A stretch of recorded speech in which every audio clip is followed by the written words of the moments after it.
So here's the second solution, or the second method for creating the seamless looping Skidmarks animation.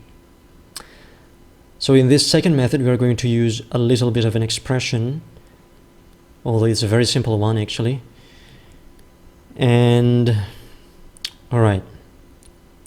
So as always, we must adhere to the three principles. Let me state this again. These three principles are universal. It can be applied to anything, any techniques, any workflows, any methods, whether in After Effects or in other programs, or even when you're using traditional animation or whatever, in whatever animation or situation, okay? The three principles are universal. But when it comes to specific animation, specific case by case, then we have to tailor the methods to that specific condition. Okay, so for example, here we have this moving left to, graphic moving from right to left. Well, then we have to tailor the looping from this graphic moving right to left. Okay, and then different method of looping for, say, rotation, and then different method of looping for a physics simulation or whatever it is. Those must be tailored on a case-by-case basis. Okay. So there's no blanket methods or techniques. But when it comes to universal principles that we have talked about, the three principles, it can be applied to anything. Okay, so first let's go back to the first principle, in that the first and last frames should have identical imageries between them. Okay, should have similar. The first and last frames should have identical or similar imageries. Okay, just like the previous method, what we are going to do here is, as you can see here, this is the first frame. Okay, this is the first frame, and this is the last frame, and we have the graphic moving from right to left, right to left, right. Okay, so as the previous method, similar to the previous one, we are going to make this last part, or tail part, disappear first, because if this tail part is still visible, then we cannot make the last frame similar to the first frame, because essentially the graphic is like this, right? This is the tail part, this is the beginning part. There is no way we can make the last frame to be identical to the first frame unless we move the last frame away out of the view. So here, the last frame, the tail part, we need to move it out of view first. Go there, just like the previous method, similar. And now we have a blank slate. Okay. Now, instead of creating an inherent static looping graphic as in the previous method, as you can see in the previous method, here we have the second graphic in here. Okay, so this is the first segment, and this is the second segment here. Although it is static image, it is already looping. Instead of doing that, now we are going to duplicate the elements of motion itself. So the motion or the animation elements, we are going to duplicate it to make a seamless loop. Okay, so in this case we have two layers which comprise the first element. Okay, so this is the first element. Okay, the first element. And now we're going to duplicate it. Control D to duplicate. Put it down below and reveal the position property. And now we have two elements here, but they're moving at the same time, obviously, as you can see on the comp panel there. They're moving at the same time, so we cannot see the second motion, the second element. So we have to move the keyframes of the second element into the last frame. So here we have the keyframes. Okay, the keyframes of the second element, we are going to move it into the last frame of the animation. There, this is frame 60, as you can see there, frame 60. Frame 60, which is the last frame, is where the second element begins its motion. Okay, so this second element will begin its motion after frame 60. The advantage of using this method is that now the last and first frames have perfectly similar imageries between them, because essentially we're just duplicating elements. The keyframes are being duplicated. This is the first frame of the second element, which resides on the last frame, right? On the last frame of the animation. Obviously you can tell now. This is the last frame, here, the last frame, and okay, here, let me take a snapshot. Let me take a snapshot for clear explanation. Here's the last frame, okay, at frame 60, and here is the first frame at frame 0. Now there's no difference at all. Oh, unless we are talking about because we have duplicated the layers here, we need to trim it. Because here we don't need the second element here, because there is already the first element, okay? So I have to trim it. There you go. So now there's no feathering. Okay, as you can see there, it's perfectly similar. Let us do that again. This is the first frame. Let's take a snapshot of the first frame. And this is the last frame. Let's see if there's any difference. No, not at all. It's perfectly similar. Okay, so the advantage of using this second method is that we don't need to make a detailed or tedious nudging of the position property of the second graphic to match the first frame. No, we just need to duplicate the keyframes right at the exact last frame, and now we have the perfect same imagery between the first and last frame, perfectly similar. Okay, so the first and last frames are already similar. That is the first rule, the first principle. Now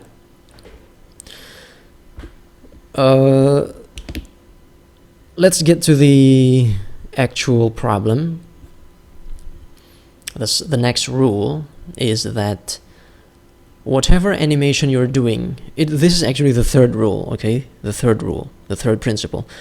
Whatever animation you're doing in between the first and last frames, okay? Whatever animation you're doing there in between the first and last frames, there must always be a gradual change or a gradual animation into the last frame. So whatever is happening right here, whatever animation is happening right here, there must be a gradual change into the last frame, okay? So in this case, in our case here, we have this animation, okay?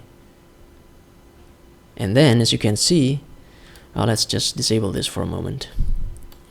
We have this animation. This is the first frame, okay? And then we have this animation. So how do we make this animation to gradually change into this state? Okay, of course we want to make, just like in the previous one, we want to make this second element to follow the previous element. All right, so here, as you can see, the first element is already moving there. We want the second element to move following right behind the first element, right? So it must be moving like this. Follow my cursor. This is the second element. The cursor is the second element. So there you go.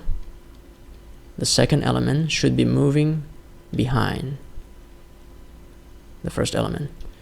But as you can see here, because we've duplicated the second element and the keyframes are not existent before frame 60, as you can see here, the second element's keyframes are not existent. They are non-existent before frame 60 because the first keyframe is right at frame 60, right? So this is the animation, and this is blank. This is static. As you can see in the comp panel there, nothing moves on the second element. The second element doesn't move at all, okay? While in reality, we want the second element to move following behind the first element, exactly, Okay, so how do we do that? Are we going to make new keyframes? Well, it's kind of tedious. So instead of creating new keyframes, we are going to utilize the loop expression. Probably you've heard of this one, although it is rarely used. Normally when you're using a loop, you are using the loop out expression like this. Loop out, okay, like that. But now, instead of loop out, we are using loop in. Loop in, okay, the loop in expression. As you may already know, the loop out expression will create an animation after the last keyframe there. So when the CTI, for example here, after the CTI reaches the last keyframe, it will loop again. There, as you can see, the COM panel, right? But now, when we are using loop in, we are essentially creating animation before the first keyframe. Okay? So loop out will create animation after the last keyframe here, while loop in will create animation before the first keyframe. That is the difference between loop out and loop in. Okay? So let's see what happens. Here, play, and then blank, and then we have nothing. This is because the parameter of the loop in is wrong.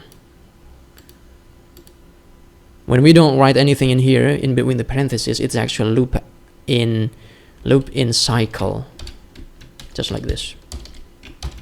Okay, loop in cycle. So loop in cycle is similar to when you're not putting anything in between the parentheses, it's loop in cycle. And this is not what we want. What we want is loop in offset or continue. So let's see, I think it's offset maybe. Loop in offset. Offset essentially means we are continuing the animation. So here it is. This is the beginning state. This is the first keyframe. Okay, the first keyframe of the animation, right? Of the second element. How are we going to make this graphic to move backward? Because essentially we don't have such keyframes. We don't have any animation that says you should move backward, right? Or you should move this way, okay? From this position to this position, to follow exactly behind the first element. To do that, we are using the loop in offset. Loop in offset essentially means that because this is your the first keyframe, then whatever frames before the first keyframe will be similar, will be continuing from the first keyframe. I don't know if it's really understandable. I'm sorry for being too long-winded. So let's just see the actual result here. Okay, there you go. As you can see, normally there's no movement, right? Normally when we move or scrub the CTI before the first keyframe, there should be no movement. But because we have already plugged in the loop in offset keyframe, now we have movement. And exactly mirrors the movement, the speed exactly mirrors the movement of the keyframes we have already set there. Essentially, it's creating an animation, the logical animation before the first keyframe. Yes, I think that's the keyword. Essentially, it's creating a logical animation that should happen before the first keyframe. Okay, so there you go. Now it's already looping.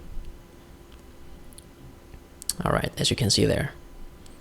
Right, so here's the first frame, moving forward, and then there you go. The second element, this is the second element, follows exactly right behind the first element. Okay, because of the loop in offset principle or expression. Okay, so now we have already accomplished the first and third rule. The first and third principles. Okay, the first principle says that the first and last frame should have identical frames, should have identical images between them, and we have already done that. The third principle says that we must make a gradual change. Whatever animation we are doing, we must make a gradual change into the last frame, and we've already done that too. There's a gradual change into the last frame here. Okay, gradual change. Whatever animation we are doing there is a gradual change into the last frame, which is exactly similar to the first frame. Okay, now we are going to the second principle, which says that we must cut back one frame from the last frame as the end or the termination of the looping. Excuse me. Termination of the looping.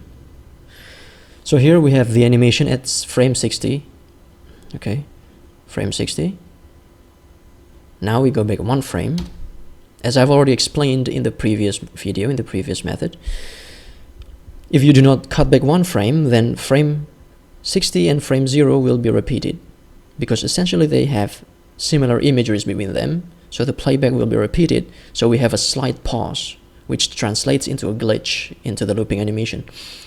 So to avoid that, here is frame 60. We need to go back one frame, which means frame 59, and then end the animation right there. So that's exactly where we want our animation to end, the frame 59. Now we have a perfectly seamless looping animation, but probably we want to trim this too. Trim this 2 layers, okay? Because the second element here appears right at this, then we have to trim it right there, just to avoid any potential problems or glitches. Okay. So there you go. We have completed the first, the second, and the third principles. Now we need to play back the animation to see the result. Okay, let's see. Composition settings is at 30 frames, but to avoid glitchy playback, I'd like to have it 60 frames so that there's no frame skipping whatsoever. But maybe in your end, in the YouTube video, there is still some glitches. Okay, so now let's play back. There you go. It is mightily seamless, perfectly seamless animation there. No glitches whatsoever. Okay. But maybe when you're viewing this on YouTube, there will be glitches too. Okay. So there you have it, the second method. The pros of this method is that, as I stated earlier, you don't have to tediously or manually position the layers to match the first frame. No, you just have to copy paste the keyframes. Okay, so these keyframes, this original keyframe, you duplicate it and then put it on the last frame here, and automatically it will become exactly similar to the first frame. Okay, that's the advantage. And another advantage, or another pros, I think, is I don't know. But a disadvantage is that you have to use expression. Okay, if the creator doesn't understand or is not comfortable with expression, then this can be a problem. Well, yeah, I think that's it. Honestly, I prefer the first method because it's very, it's solid. It's easily understandable, it's solid. It doesn't need expression. Well, I think that's it. Okay.